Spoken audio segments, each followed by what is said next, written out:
of yourself. No, you ain't ugly. You beautifully challenged. Okay, collective. I'm back. Can I throw these away? Oh, yes, please. Okay.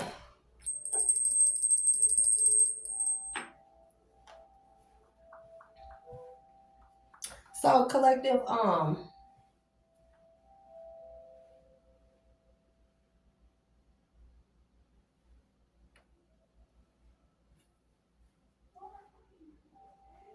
putting it out. I'm definitely putting it out. Apologies.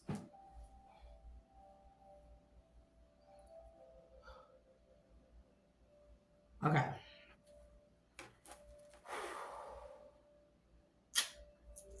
So, elevations again. It is your girl, Shay, the Dual Alchemist Collective.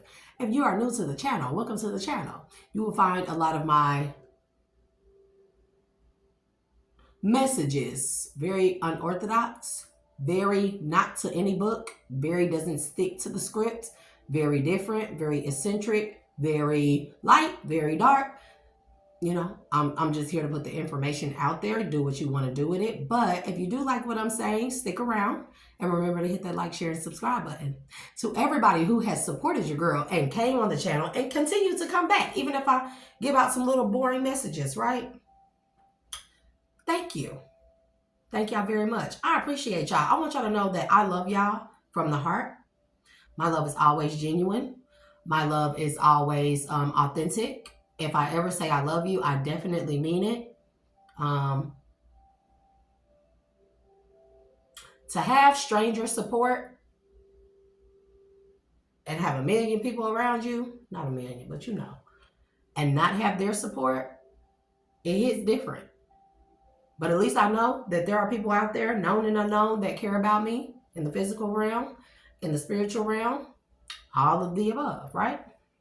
So thank y'all very much, collective, for tuning into me. For all my people in the spiritual community that I tap into, tune into, I've shared with and everything, or who I may watch.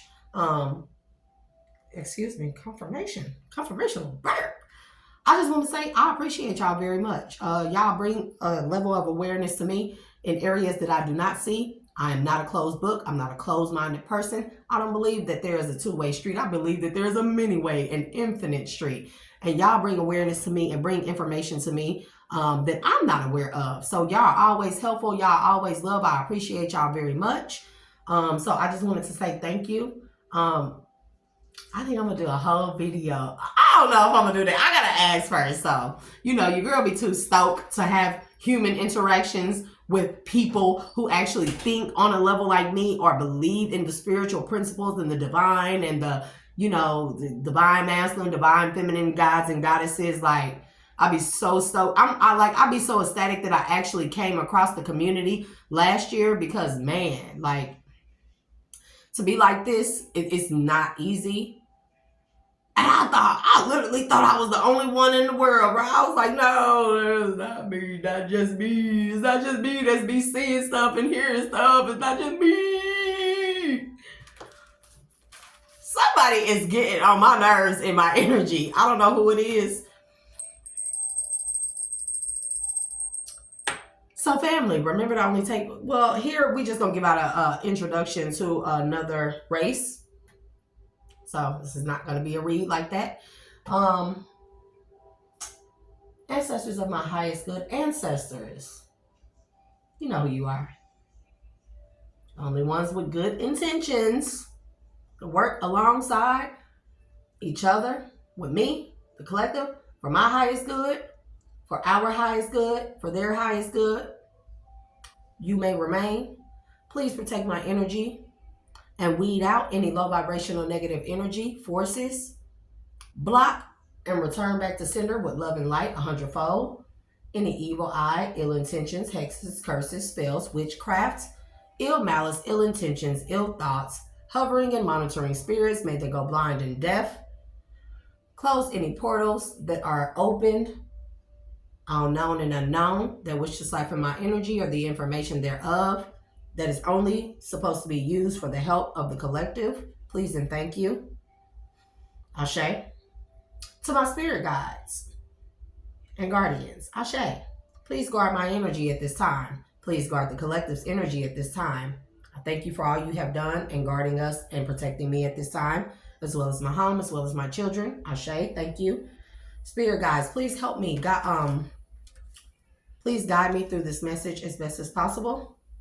And please help me with this energy that I am about to introduce. Because he's making my hair hurt. And I'd like to thank you for all that you have done for me and guiding me in my times of trouble, times of darkness, times of despair, times when I may waver.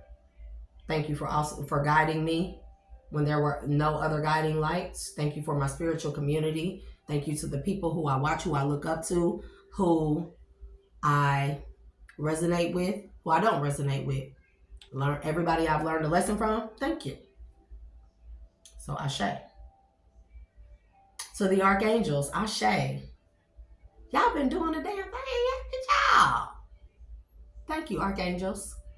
To all those, I don't know all y'all names. There's so many. It's Jophiel, Raphael, Azrael, Michael, Zadikiel, Uriel, Ariel. It's a whole bunch of. There's a whole bunch of them. So Ashe to all those known and unknown. Ashe.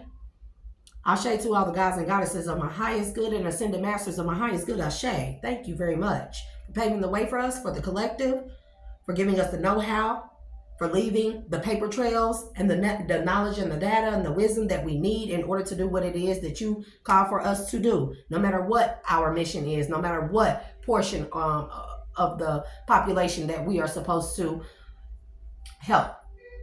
Y'all paved the way for that, and we are gratefully appreciative of that. I am gratefully appreciative of that. So thank you, Ashe. Okay. So collective, what I've noticed is that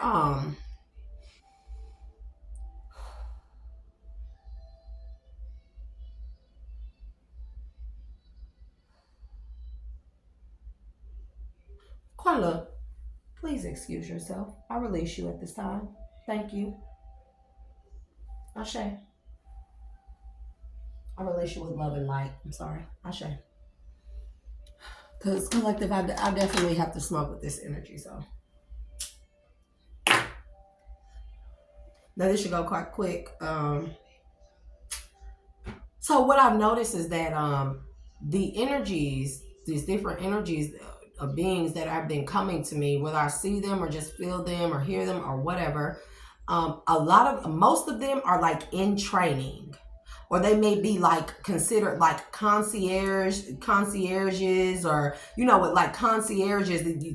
When you think of like the Shinto dynasty and stuff like that, they had concierges, and they had what do you call them? The people that walked around them. It's like an entourage, but not an entourage. These were people who were recorders. They recorded and wrote down every single thing you did, every single thing that your moves you made, the words you spoke, everything. They were the record keepers, and you had many of them like in these different dynasties and kingdoms and stuff like that, who recorded every single thing you did to go in your book of records and knowledge to pass down to your generation. So a lot of them are like, one or two of them is like that. Like Kuan Le, she was something like that. And then we have Zenther, he is something like that. And then the others that I have been meeting, they are like they are almost like the ambassadors. They are ambassadors of their race but they're in training. They have predecessors, but they are supposed to be like the next in line to take over, to be ambassadors, the speakers and the presenters and the representatives of the particular race, right? I just wanted to say that.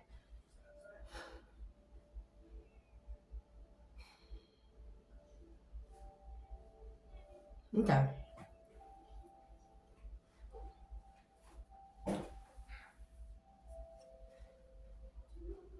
Okay, collective. So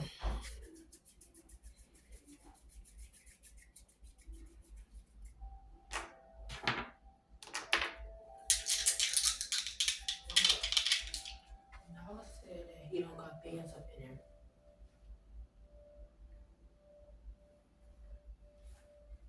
What? Okay, I'm recording. Can you not interrupt me with this one? I'll call her in a minute. Okay.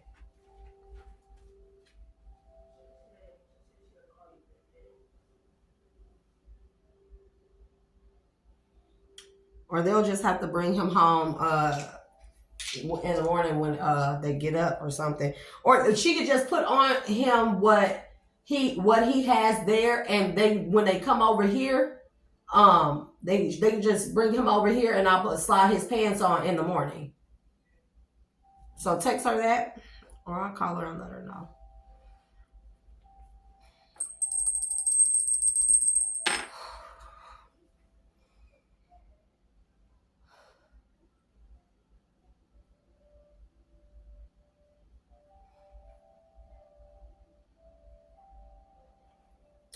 Okay. So I mentioned that this particular energy came to me last week, and I kind of like put that on hold. But when I say he, and I really don't like to use the term he, and just say masculine, because see, the energies are different. Like energetically, when you say he is not an energy, it's not an energy. So I say masculine has been bothered. I'm telling you, like, here go my nose, bro, starting to itch like crazy.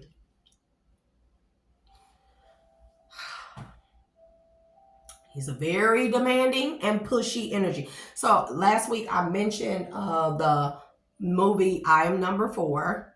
And if you think I just pick stuff out of the movies and just go off of that, that's not true. What I'm telling you is they put everything in the movies. Everything. Everything that I'm talking about, they literally put right in our face, and people have overlooked that. The knowledge is all there.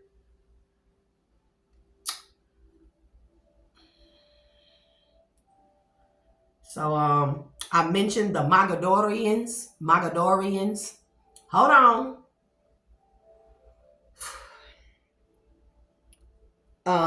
He has been like masculine, has been like on me.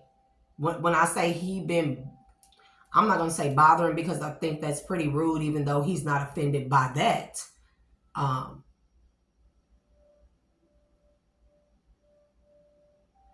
He masculine has been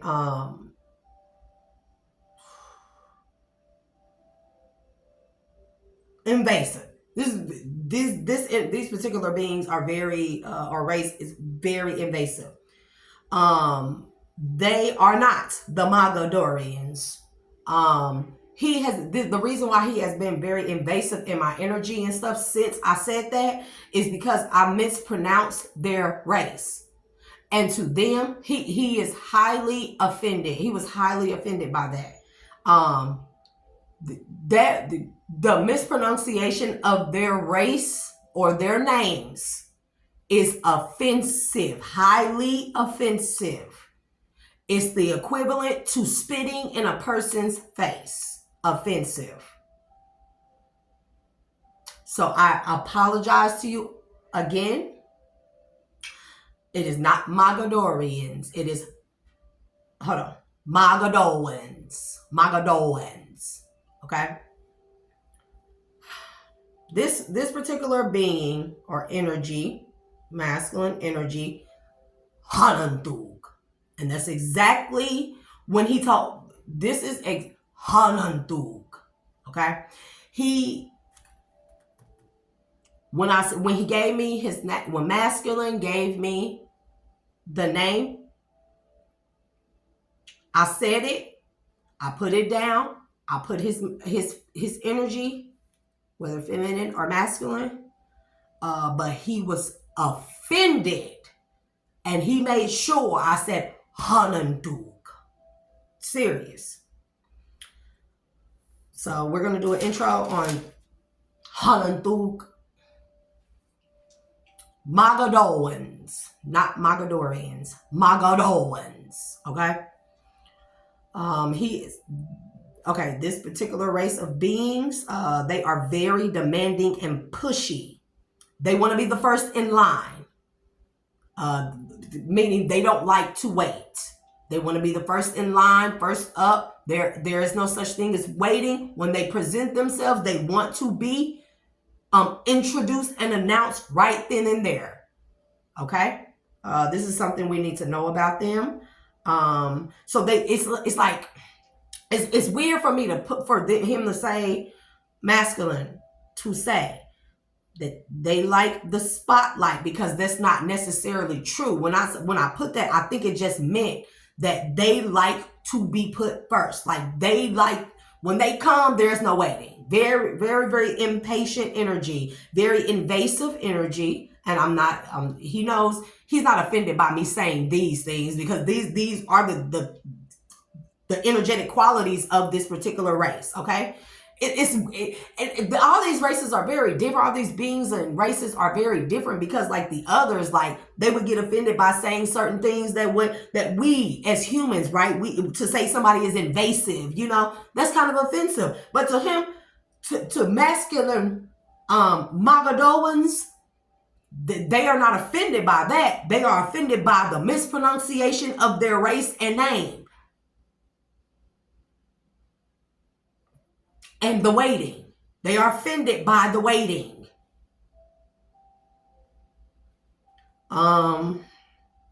They like the more chaotic type of frequencies or vibrations, the chaos vibrations, okay?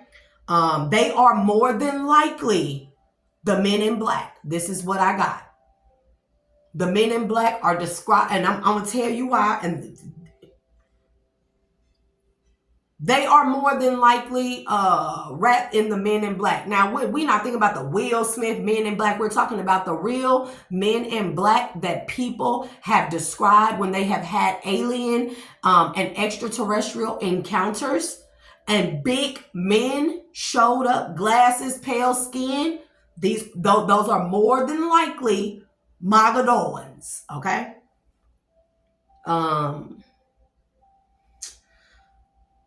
They participate in memory wipes. They are very prideful. They have a lot of attitude.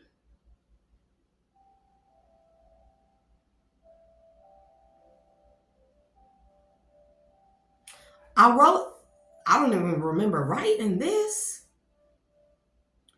I wrote something he said, but it's not in English, y'all.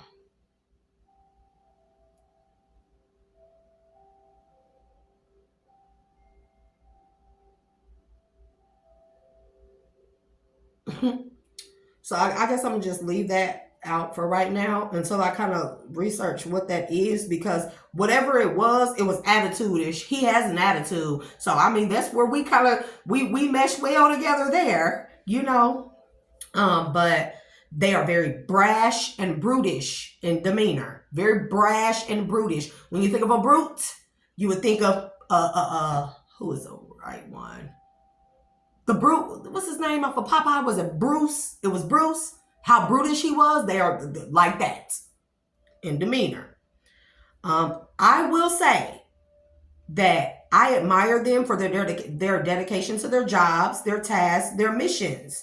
You can definitely depend on them to get any task done without straying, without getting distracted, without deviating from the task or the path, okay? I will say I like that about them. Hey, they are dead set focused on doing what it is that they are put in charge to do. And I'm going to go further into the rest, okay? They are very stealthy and resilient. They are almost indestructible, okay? But the downside to that is that they are not open to change. So they typically uphold universal laws of travel or a particular sector of that particular law pertaining to like travel, space traveling, jumping, also alien encounters, extraterrestrial encounters that would lead to some type of negative exposure of a particular race of beings or whatever. Galactic travel. They are particularly in those type of sectors, okay? They are very strict, and failure is heavily frowned upon and typically results in exile or sometimes termination. And when I say termination, I mean termination, okay? They don't do like physical termination. What they do is their termination is they wipe the memory clean of the particular failure, the one who fails. That's why it hardly ever happens in their race. But when it does, you are terminated. Your memory is wiped clean. And they make you, they make one sort of start over, having to work themselves up out of exile without the knowledge, the memory, or the guidance that most Magadoans are instilled or downloaded into a Magadoan. Okay. What I mean is like there's like if one of them fails on a mission or task, they are taken and they do not go fight. They don't fight, kick, and scream. They go willingly, and their memories are wiped clean, and then they are put into exile, and they have to work their way out of exile, which I'm hearing is very harsh conditions, very difficult.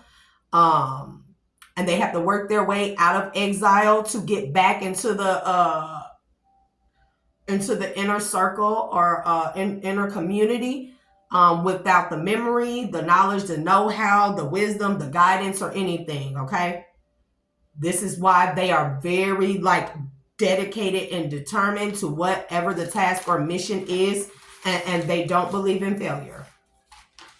It's highly frowned upon. They stick to their own groups. They do not believe in breeding with outsiders. They are predominantly masculine. I'm not completely sure of that, but I have not detected any feminine energy. They are, if I'm not mistaken, they are all masculine. And how they reproduce is they replicate themselves, which would explain, why they never deviate from their traditions or their duties, or they have a high mentality. They're almost like robotic. And this is what I mean. Like they replicate themselves. They're almost robotic, or like they just replicate each other. They replicate each other. So like when one, let's say this one goes into exile, that one is also replaced and replicated with the uploaded memory that was wiped clean or extracted from the exiled one, if that makes sense. Like I said, they have a hive mentality. They are almost robotic. Okay? There's no changing their minds. They stick to old traditions because the memory is just transferred from one Magadoan to another. Now, I didn't really ask what happens to the other Magadoan once the memory is taken from them. And I heard something like recycling or something, bro. I don't know. They are typically 8 feet and up. Hanantug is 10 feet, okay? They are pale and they have pale and colorless skin. They have very silvery hair, hued hair. It almost gives a gleam. It has a gleam to it,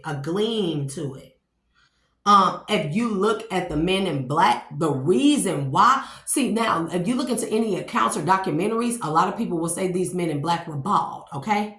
That's because Magadoans are not, they are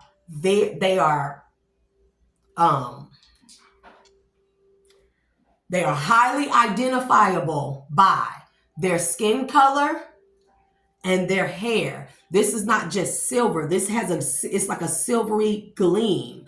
So to not be recognized as a Magadoan on this physical plane or by the human eye, they shave their hair off when they are in, when they are in jobs or fields that involve human encounters.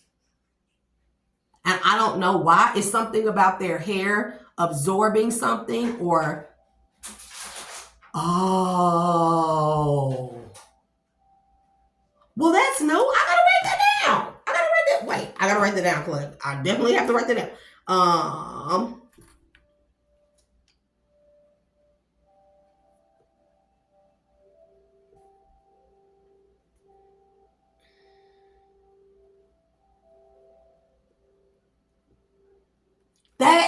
That is no, I will not tell them that.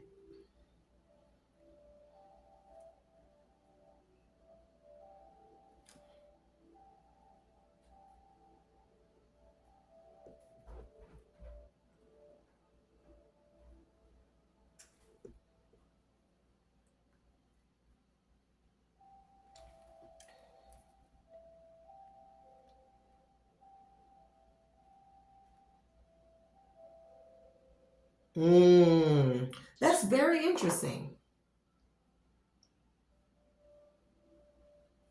Very interesting. They have very strong jawlines, but what I found is though, although they have very strong jawlines, that their cheekbones are almost, they are very, it's very, very feminine. Like they have very like defined feminine like cheekbones, but they have a really strong jawline. But they have really high feminine cheekbones. Okay. They are broad shoulder. Their shoulders are very broad. And I wouldn't say they are triangular shaped. It's not really the word that I would say. They just have very broad. So they're very like,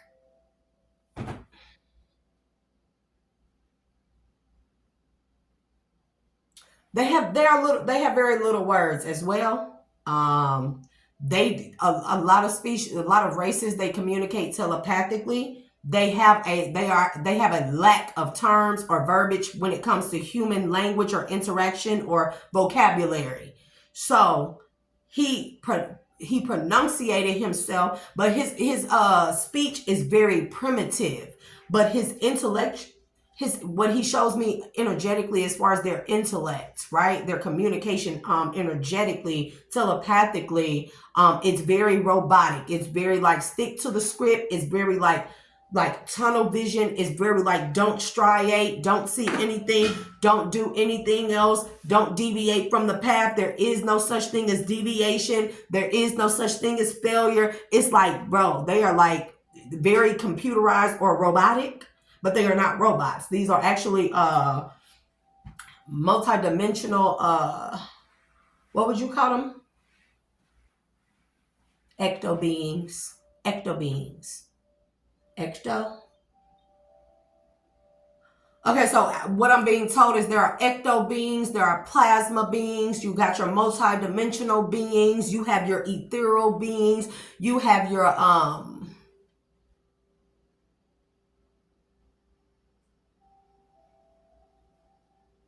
it's a word like systematic, like computerized, robotic, mechanical. It's not really the word. But like, because when I think of an ecto being, I think of an ecto being. I feel like an ecto being is like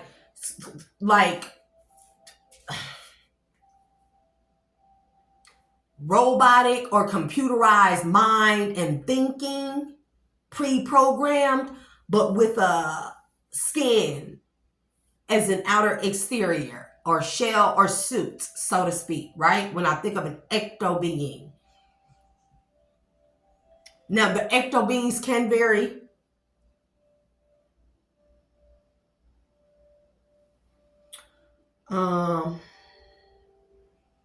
They don't really have an opinion of other races. Like when I introduce Zerfina Uwan, they have an opinion about like other races and the human race.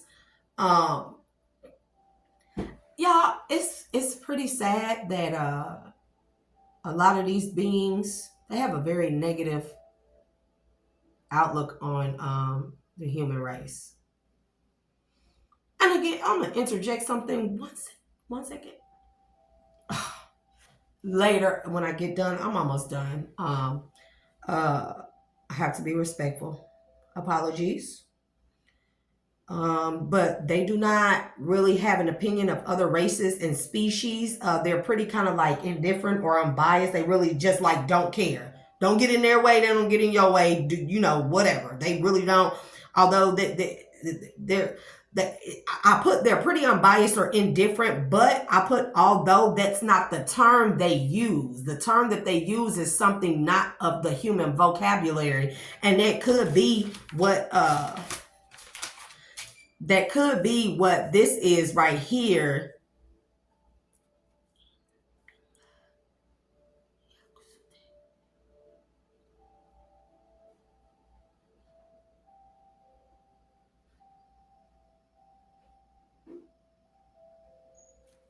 Okay. We'll table that. We'll come back to that until I clarify that. All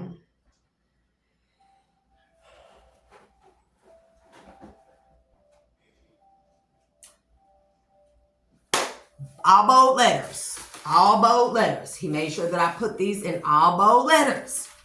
You will never see them, but they will always see you.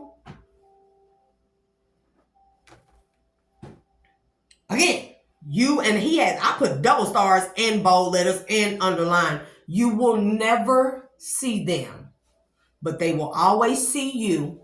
They are always aware of you. If they are put on your trail,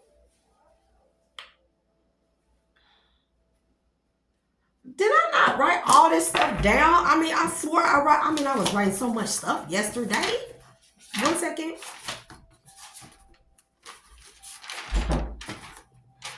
One second, collective.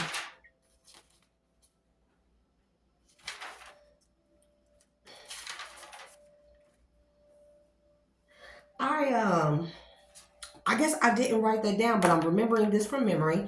Not it. I put it here.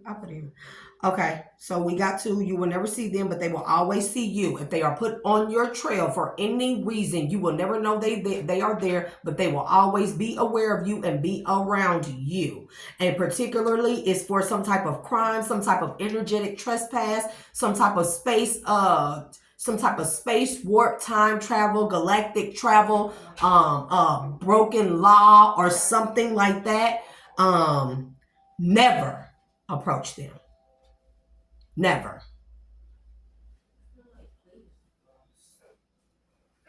Oh.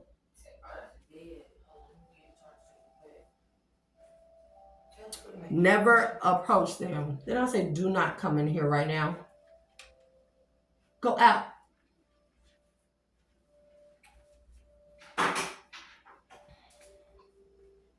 Never approach them, collective.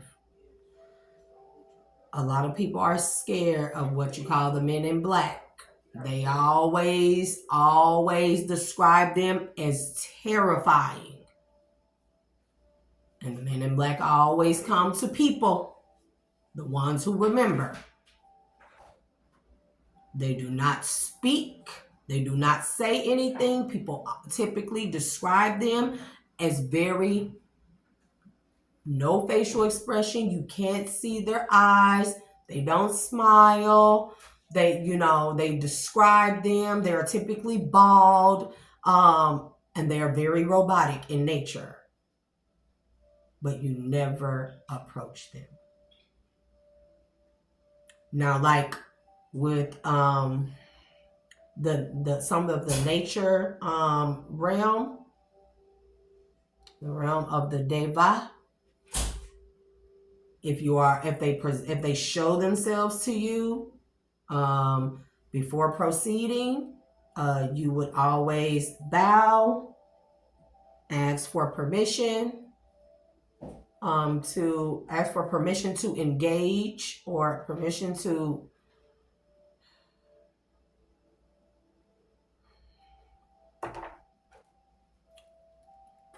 engage or communicate or proceed. But with Magadalans, you do not approach them. Even if you accidentally see one, and this is why I'm just getting right now, even if you accidentally see one, and that typically won't happen, but even if you accidentally see one, never approach. And also why I say that would typically never happen, because for them, if you see them, that means that they have failed their job, and that is grounds for termination.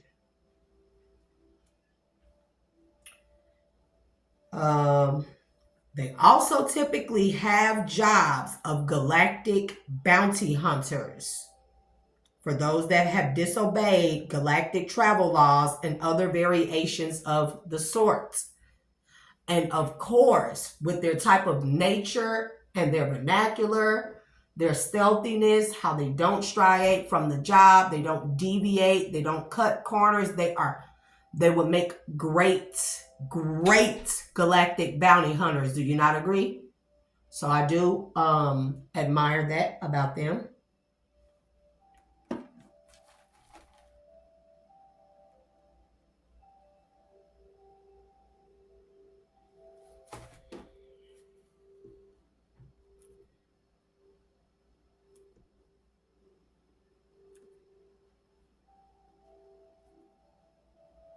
How does that work?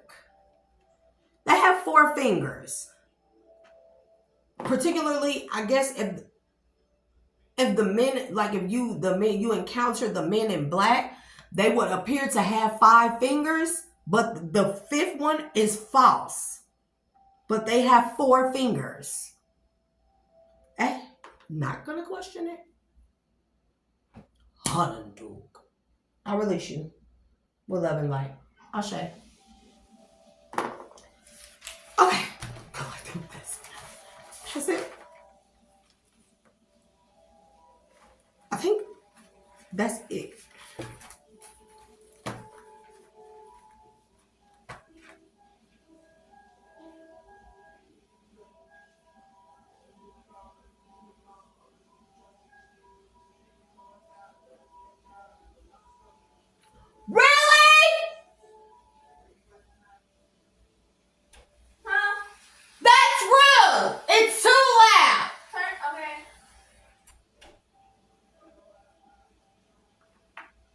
Playing that hippity hop boom. Bro,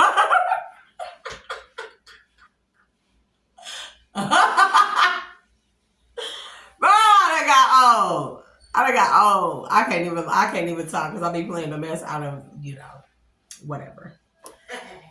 You always somewhere in the corner, watching. Bro, it's time for y'all to go to bed. Take a shower and go put on your night clothes. Shower, night clothes, bed. You don't get up in the morning. So collective. Ooh, spiritual work. I call back my energy at this time. I pull back my energy from that interaction. I am highly grateful for it. Highly thankful to have met. I'm not going to say his name. And also, I want to say this. Whenever you remember what I said about names, right? About the invocation of names. This is why the pronunciation of the names is really important. That's why the invocation, you are invoking an energy. Literally. Do y'all see how the other message I gave out about the witchcraft and the invocation of names, it pertains like across the multiverse. These are all rules. Everything that we're supposed to learn, that we have within us, that we're on this earth school to learn, literally most of it applies across the universe. We are talking about basic, foundational, principle, universal, multiversal, cosmic, galactic rules. The invocation of names is one. That also ties in with the cause and effect law. You see what I mean? The cause would be the mention of the name. The effect would be whatever that comes along with the name, or any variation of collective. Like, I hope I don't be losing people, because I know y'all already know. You already know I'm strange, bro. I already know. And it's not, I get so many downloads, y'all. I think I'm gonna have to do like a separate channel because there are particular. I don't know how I'm gonna make that work.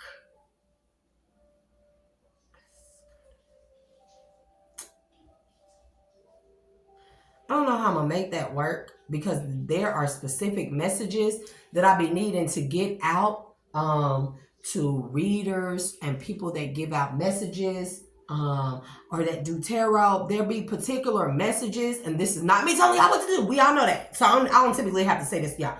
But no, there's particular messages that they give out that I don't feel like pertains to just people that just watch, because they wouldn't fully catch the gist of it or enter or understand it.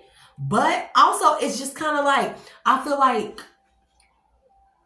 yeah. Because I was gonna say, you know, what would be the harm in them knowing particular things? Well, we kind of know it. We kind of know the answer to that, and I don't even know why I thought that or asked that question. We know the answer to that, collective, don't we? Whether you're a watcher or a reader or whatever, we definitely know the answer to giving out the wrong information into the wrong hands. So, but there are particular messages. I have a message about angel numbers. It's a good message, though. It's a good message, collective. But no, they gave me some full insight on it. I think I kind of touched on some of it, but we'll come back to that later. So, collective, I will see y'all back for another one here in a minute. And we're at 41:14. That was nice. That's noise. I don't know if y'all watch Key and Peele, but the noise.